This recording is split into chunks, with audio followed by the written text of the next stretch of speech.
I remember the exact words. Family means sacrifice. That's what my dad said as he slid my ticket across the table. Not to me, but to my sister's fiancé.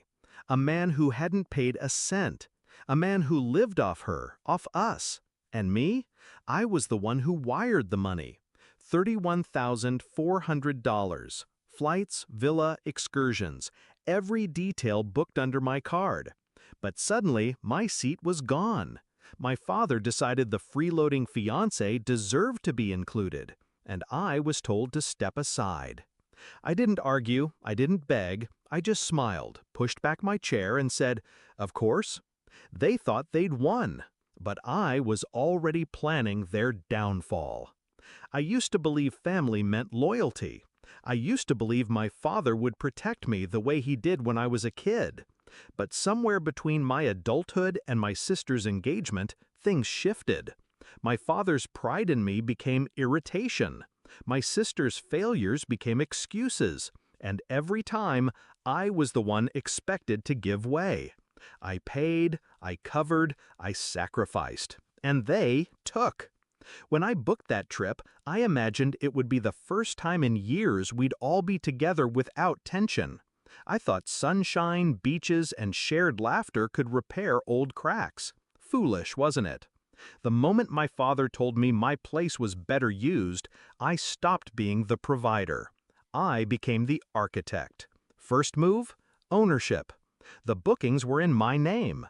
Flights, villa, car rentals, excursions, every confirmation linked back to my email. Every reservation attached to my card.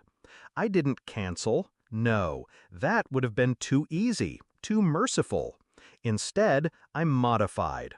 Quietly, carefully. The beachfront villa became a cramped inland rental with no air conditioning. The rental car, once a spacious SUV, became a stick-shift compact. None of them knew how to drive manual. The excursions? Gone. No snorkeling, no luau's, no helicopter tours, just empty itineraries. I let them believe everything was intact. My sister gushed about sunsets. My father boasted to friends about the dream trip. All while the ground beneath them was already crumbling. Second move, finances. Since my card was tied to the bookings, I pulled it. Quietly, I swapped their flights onto the cheapest economy fares, stripped of baggage, seats scattered across the plane. At check-in, they'd discover it. Middle seats, separated, carry-ons only. And when they arrived at the rental counter in Hawaii, sweating in the tropical heat, they'd find a tiny, dented car waiting. One none of them could drive. But the masterpiece wasn't in logistics. It was in exposure. I left one booking untouched, the hotel I reserved under my father's name with my card. A 5-star resort, oceanfront, champagne on arrival, a place they thought they'd be staying. But I moved the payment responsibility. At check-in, my father would be asked for his card, $31,000. His name, his liability. I could already picture his face, veins rising in his temple, when the clerk said, "Sir, we'll need the card on file to finalize this reservation." The night before their flight, I sent one final message in the family group chat. Enjoy the trip. Consider it my gift. And then I muted the thread. The fallout came fast. From the airport, my sister sent a string of panicked texts. Their seats were split, no baggage allowed. My dad's rage came through in half-baked insults. I said nothing. Hours later, a call, breathless, furious. My sister again. "The villa's not what you booked. It's a shack, no air." I let her voice echo into silence before I hung up. Then came the call I had been waiting for, my father's. His voice was a low growl. "They're saying I owe $31,000 at the hotel. Fix this, now." I almost laughed. "No worries, Dad. Family means sacrifice, remember?" And then I hung up. They spent the trip suffocating in a stifling rental house, eating grocery store noodles because the budget had evaporated.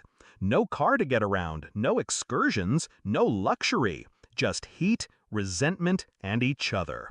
Meanwhile, I wasn't home sulking. I was in Maui, in the five-star hotel, my name on the suite, sipping champagne on the balcony, watching the waves. Alone, at peace, unbothered.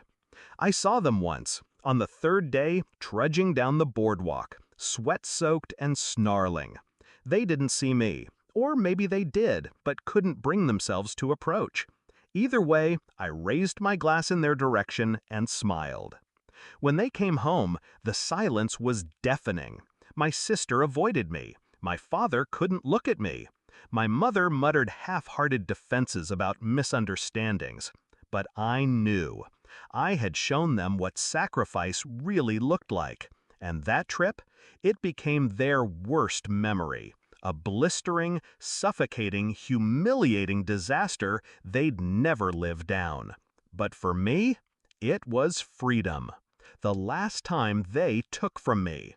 The first time I took everything back. I don't regret a thing.